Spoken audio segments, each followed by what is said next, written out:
What's going on, everyone? It is an exciting day because we just got the complete starter deck drop. For those of you that were actually available, FFG actually did a starter deck versus live stream. So we got a ton of cards to talk about in today's video. Before we get started, big thank you to my patrons over on Patreon. And also I have a TCG player link in the description down below. Be sure to use it for all your Star Wars cards needs. Let's just dive straight in and talk about one of the cards that was revealed yesterday, I believe, or today. I can't remember now. But this is a new card, not associated with the starter deck necessarily, just one that they revealed beforehand. This is an 8-resource ground unit in Heroism. It's a 6/9 Republic Vehicle Walker in ATTE Vanguard. It has Restore 3, and it has, when defeated, create 2 Clone Trooper tokens. Pretty interesting, but I don't think it is very good at all. Of course, the big comparison is Reinforcement Walker. It's also an 8-resource walker with the 6/9 stat line. It basically has Restore 3 when you choose to want it to have. And it also draws you cards if you want it to. So you could choose to Restore 3, or you could choose to just, well, draw a card.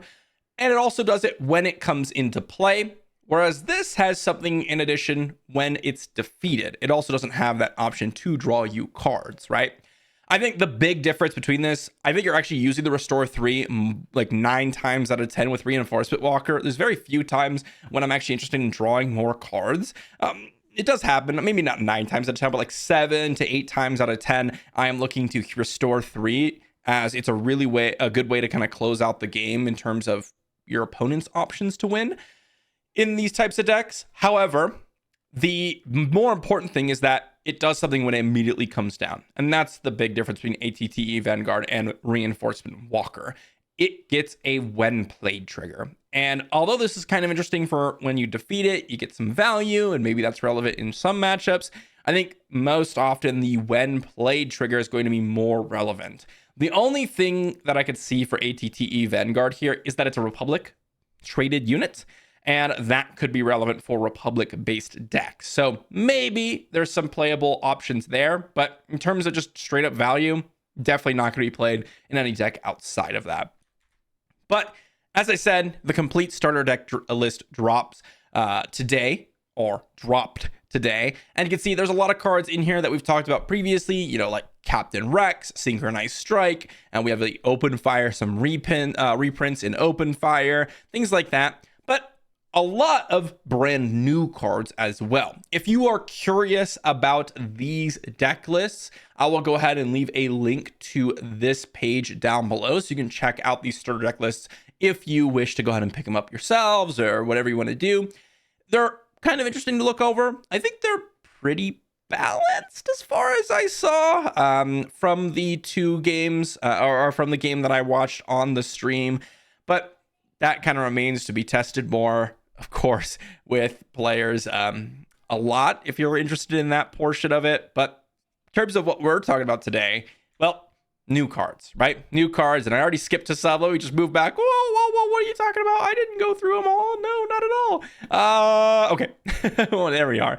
So we have Tapoka City, and we have Grievous's Lair. So it's going to be an Ahsoka green deck versus a Grievous green deck. So yellow-green versus the red-green Heroism, yellow-green Villainy. We've got the first new card in Encouraging Leadership. Give each friendly unit +1/+1 for this phase on a 3-cost event in command. So pretty interesting one. Obviously, this is to reinforce the token-themed decks. You put a bunch of tokens on the battlefield, you play this, you get a +1/+1 for all of them, you get in for a bunch of damage, or you kind of make them tankier to where when your opponent tries to attack, they can't trade extremely well. These cards, I think, are awful. And I think this is one of the worst ones that we've seen. We saw Sordid Shield Maneuver with, I believe, token units, if I remember correctly. We also have, like, Rallying Cry. We have Aggressive Negotiations, I believe. All of which kind of do this mass pump effect, either for just power, some in power and toughness, some just a straight up attack with certain units, or give certain amount of units instead of all friendly units, etc. These type of mass pump effects, or give a bunch of units some stats, again, don't really do too well in Star Wars Unlimited. There's just too many actions you have to take in order to make this valuable. Add to the fact that we don't really have that many ways to go wide extensively. Yes, I know in set 3 that's coming, but the problem with them is these units that you're going wide with are so low stat that what you can do in Star Wars Unlimited is just attack them and kill them. And so there's a good chance that you're not going to have like 7 units to put +1/+1 on. Cards like these are significantly better in games that kind of function like Magic, where your opponent doesn't get the choice to just go ahead and kill your units whenever they want with their own units. So I think that these cards are going to be pretty hard pressed to see some use. So I'm a little bit down on encouraging leadership. Next one we got is Republic Arc 170. This is a very simple unit, 3 cost space unit in command, 3/4 Republic vehicle fighter. Very straightforward, and I think potentially very playable. Any sort of just on par stat line unit in whatever category, space or ground, that fits the tags that you want is going to be something that I think people are interested in. We've seen things like Punishing One, of course. We've seen things like 7 Fleet Defender with 3/2 with a shield, right? Coming to play in various different tags. This one's a 3/4. It's more like Punishing One. It does have a nice stat line. And it can kill a lot of different things. Trades evenly with 7 Fleet Defender, kills, mercenary gunships, Kylo silencers, things like that. But it has the Republic tag. And that's what I think you are looking at. If you want to play this card, you want to play this card in a Republic deck. That's what you want to do. I don't think in any other deck you're going to choose to put Republic Arc 170 in. I suppose if you are playing a command deck in Heroism and you don't want to be playing a Consortium Star Viper, for example, which has definitely dropped out of popularity, then maybe you're playing Republic Arc 170. I suppose, like if you're specifically wanting a command card that's a 3/4 in space, I guess. But I think that this is mainly relegated to Republic style of decks that are looking to curve out. So potentially playable, just nothing super exciting. Next up, we got Drop In. This is a new 4-cost event in Heroism. Love the art so much, by the way. Absolutely love some of these cards. This is a very simple ability or event. Create 2 Clone Trooper tokens. So 4 resource, create 2 Clone Trooper tokens. It's pretty interesting, actually, because this allows you to generate coordinate very quickly. It can kind of be used as like this combat trick or like combat event where you play this later on in the game and it immediately enacts coordinate. Let's say you have like 2 units on the battlefield already. You know your opponent's going to kill one. This creates 2 bodies. You can activate coordinate for your other ability. That could be relevant. But also, 2/2s are significantly better than 1/1s. For example, Battle Droid tokens. This also can potentially come down at a turn where you played like Euloran already, so they can become like 2/3s. There's some options for this. Obviously, this is a card that's exclusively going to be relegated towards coordinate/token decks. I don't really see this being played in any deck at the moment. Like if you had given me this card in set 2 or set 1, I don't really see this being played in like Sabine Green, for example, or other variations. I suppose you could have tried it in Ray to try to make them 3/3s, but I don't see that being all that great either. I just think this is a very much token-based, coordinate-based card for set 3. But that's really nice. A nice little synergy piece. Next up, we got Subjugating Starfighter, 4-cost space unit in command. It's a 3/3 Separatist vehicle fighter. It's got ambush, and when played, if you have the initiative, create a battle droid token. So 4-cost space unit in a Separatist tag with a 3/3 stat line with ambush. This seems pretty weak. By the time this comes down, ideally you've dealt with already 2-cost space units. If not, I guess you could kill a 2-cost space unit. Chances are it'll trade, which is extremely weak, by the way, like extremely weak. You don't want your 4-cost space unit to trade with their 2-cost space unit that they played on turn 1. That is just awful for you. Let's say you get the when played trigger. So, okay, you play this, you get a 3/3 space unit. It trades with another space unit, which is basically what it's going to do every time. And you get a battle droid token. That's not worth it, in my opinion. That's essentially paying 2 additional resources for a battle droid token. That seems extremely weak. Does it, I guess, factor in the Separatist trait, change anything? No, I don't think so either. The Separatist trait might be relevant for some decks for sure, but this is still a 4-cost 3/3 stat line in space. Whereas again, we have 3-cost 3/4s in space already, and this isn't even going to be able to kill those. It just seems extremely, extremely weak to me across basically any metric that I'm looking at. Even if it was a Separatist deck, I don't even think you're playing this card. So just seems like a weak comment. Next up, we got Droid Deployment. This is a lot more interesting. It's a 2-cost event in Villainy. I mentioned earlier about Drop In. It's 4 cost to create 2 clone trooper tokens. We talked about that.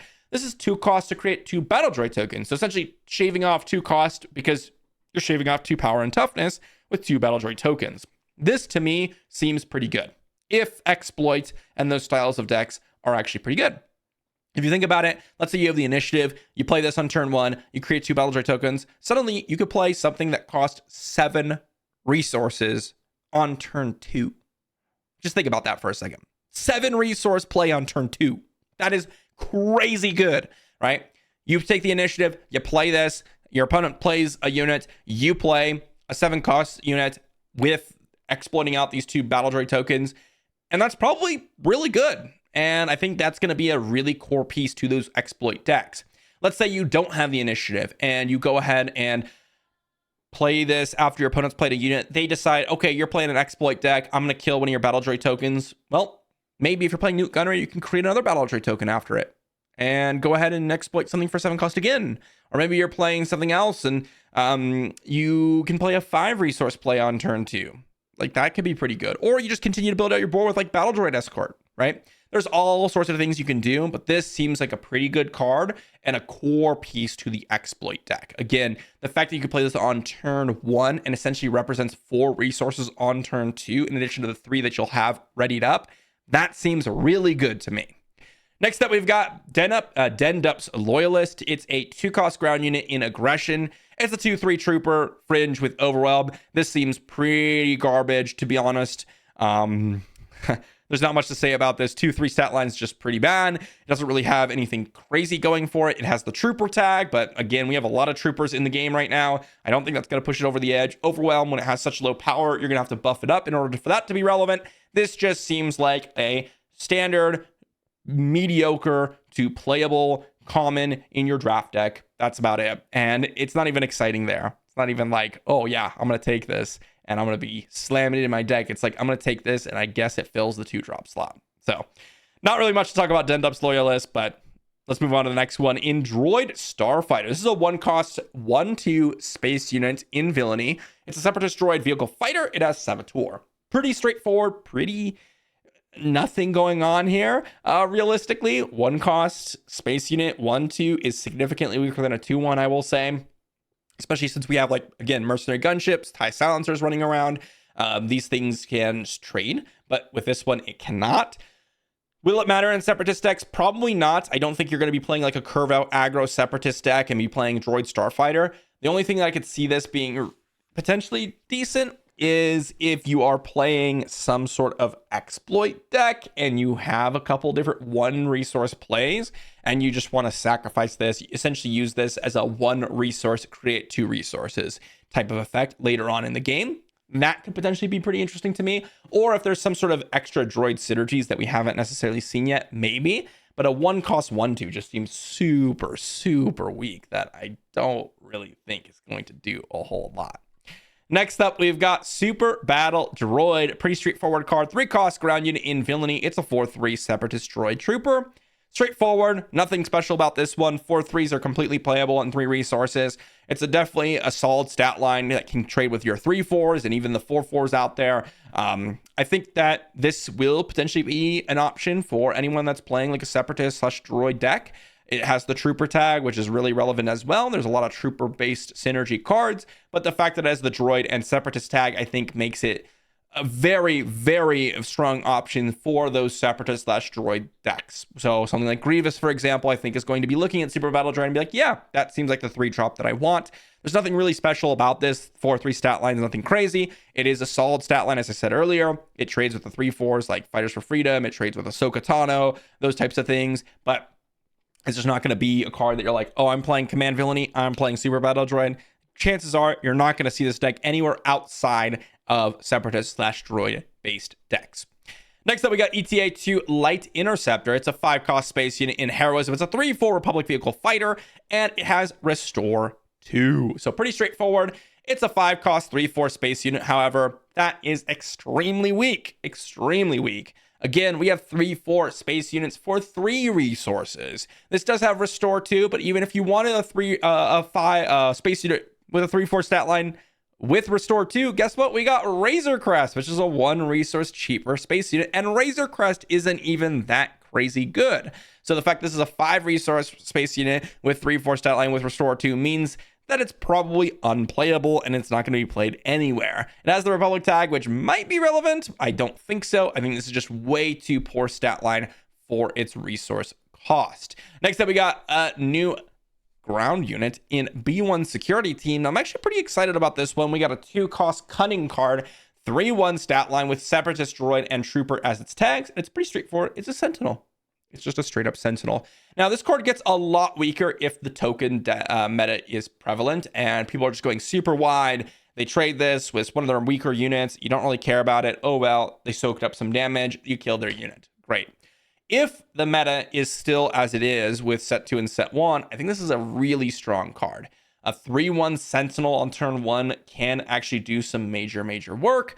It can potentially allow you to avoid those like turn 2 hits. Let's say your opponent plays like Sabine Wren. I guess Sabine Wren's a bad example because that just kills B1 security team. But let's say they play Battlefield Marine and turn 2 they're going to go Fleet Lieutenant and kill your base for 5. Suddenly they trade. Like, that is awful. So something like that is really nice to have B1 security team. But then I mentioned this, I guess, on accident with Sabine Wren. One thing that I am concerned about B1 security team is that it has a 1 toughness portion of it. And anything with 1 toughness means that it's really susceptible to various random stuff in the game. Bosk, Vaders, Sabines, Sabine Wren unit, that is. There's so many things that kill an X1 that is a big downside to it. Next up, we've got Merciless Contest, and I'm really excited about this one. It's a 3-cost event in Villainy. Each player chooses a non-leader unit they control. Defeat those units. So we've seen how powerful Power of the Dark Side can be, and it's one of the cards that like kind of makes the Villainy control deck a staple. Merciless Contest is really powerful. So first off, let's just consider a normal case where you both have units on the battlefield. Let's say you just have some random unit. Well, suddenly you kind of have an even trade and it's not that great, but you're kind of looking to break the symmetry. And so the first step is, okay, I have a battle droid token and I get to defeat that, and you have to defeat maybe a 2/3 cost unit. Okay, not a terrible trade. Something I'll take. Not happy about it, but I'll take it. Okay, suddenly your opponent has a big unit and you have a couple battle droid tokens sitting around. Okay, I defeat one of those, you defeat your big unit. Great, that's awesome. Really nice trade there. Now we start to consider what happens if you don't have a unit and your opponent has a unit. Well, you should still be able to play this card. I haven't verified the rules with this one, of course, because we haven't had enough time to see any of the developers respond as far as I'm aware. But the way Power of the Dark Side is worded, it says an opponent chooses a unit they control, defeat that unit. So your opponent has to choose a unit they control and you defeat it. But the way typically these games work is you resolve as much as you can. So you play this, each player chooses a non-leader unit they control. You control nothing, therefore you choose nothing. Your opponent chooses something. You defeat any unit that you can defeat that has been chosen. So this is kind of like another Power of the Dark Side, although it does not hit leader units, which is a major downside, I will say. But it can do some work for those controlling decks, assuming it works as I think it does. I'll have to follow up on Merciless Contest to see. But even again, if you are unable to do that, it still seems maybe okay in those token space decks. I think it really shines though when you can break that synergy and not just defeat, let's say, a battle droid token, but defeat nothing and get something on your opponent's side of the battlefield. Next up, we've got In Pursuit, 0-cost event in Cunning. Exhaust a friendly unit if you do exhaust an enemy unit. Seems interesting to me. I don't necessarily think it's super powerful. Exhaust the enemy unit is not a crazy thing to be doing. One of the reasons why No Good to Me Dead is so powerful is that it goes for 2 turns. So this turn and the next turn, which ends up being really ridiculous. But that's really the only exhaust option that we play in Premiere. This to me seems pretty weak, especially since you have to exhaust your own units. If you do exhaust a friendly unit, you get to exhaust an enemy unit. So I believe the way this would work, similar to the card we were talking about previously, is that you do have to exhaust a friendly unit. It has to have been readied up, as it says if you do exhaust an enemy unit. Although There is a chance that this is, okay, I already have an exhausted unit. I can pay 0 to it, but I still get exhausted in a unit, which could potentially be okay. I still don't even think that's necessarily powerful enough. So to me, this seems pretty unplayable, but I guess we will have to find out. Next up, we got Ahsoka's Padawan lightsaber, 1 cost upgrade. Attached to a non-vehicle unit. If attached unit is Ahsoka Tano, you may attack with a unit. Remember, it's attack with a unit. Not just the Ahsoka Tano unit, but a unit. This seems really strong. If Ahsoka Tano leader is a powerful leader, which I think she actually has some major potential here, this is an auto 3 of, right? You just play this, you attach it to Ahsoka Tano. Let's say you have coordinate. She's suddenly a 7/6, and it costs 1 resource to then also attack with her. That's crazy good. But you could also do things like, okay, I'm going to play this on Ahsoka because I want to use an action, but I want to cheat an action out. So I play this, I attack with another unit that I expect to die. Boom, you can do that as well. This seems really quite powerful. Of course, you could play this on the Ahsoka unit as well, which we do have. And it will return to your hand if you use that ability on Ahsoka's unit as well. So lots of different things going on. I think this card's really strong. I kind of look at it as a surprise strike, except it only works with Ahsoka, which is okay if Ahsoka's your leader. If Ahsoka's not your leader, then I think this card gets a lot worse. But of course, you just wouldn't play it in decks that don't have Ahsoka as its leader. So it seems pretty strong to me, and I am pretty excited about it. Next up, we've got the Grievous's Wheel Bike, the card you saw on the screen at the very beginning. It's a 4-cost upgrade in Villainy. While playing this upgrade on General Grievous, it costs 2 less to play. You can attach it to a non-vehicle unit. It gains Overwhelm and +3/+3. So 4-cost upgrade in Villainy for Overwhelm and +3/+3 on a non-vehicle unit is pretty weak. It's not crazy strong, and generally speaking, upgrades of this nature are not played all that often. The only one being really Darksaber, Jedi Lightsaber sometimes, and Jedi Lightsaber is a full resource cheaper. Darksaber goes get heads and gives you 1 additional power. Doesn't give you Overwhelm, but usually if you're upgrading something, at least in today's meta, you're hitting their base. However, Overwhelm is relevant, and if you do get this on a General Grievous unit, it costs 2 less, which can be really oppressive. So let's say you play General Grievous units. It suddenly has this massive body on turn 2. You give it the Wheel Bike, and suddenly it's got this absurd stat line with Overwhelm. Like, that could be pretty powerful. I don't know if it's necessarily going to be an auto include like Ahsoka Tano's upgrade, because the difference between this and Ahsoka Tano's upgrade is that you can immediately attack with also Ahsoka Tano herself when you place it on Ahsoka, and that means that you can go ahead and get that action cheat, which I really, really do like. But I could see this definitely being played in General Grievous decks just to give a 2-cost upgrade that gives +3/+3. That seems pretty good to me as well. Lastly, we have one more card to talk about, and that is 1-cost ground unit Cunning Independent Senator 04 Separatist official, and it says action to resource exhaust an unit with 4 or less power. This seems awful to me. Grogu isn't even played, and it's a 2-cost 0/5 with the Force tag and just exhausts units like crazy. And this is just so much worse, right? Again, if we look at Grogu, it's just exhaust enemy unit, like just any enemy unit, and it's still not really played at all. This one has a weaker stat line. Granted, it's one less cost, but it also forces you to pay 2 additional resources to exhaust a unit, and it has to have 4 or less power. This card seems completely unplayable, and I don't think we're going to see any sort of situation where it is played. Maybe, because as a Separatist tag, people will try it, but I still don't think it's that good to play. So that's going to wrap up all the cards we have from the starter decks, which is a lot.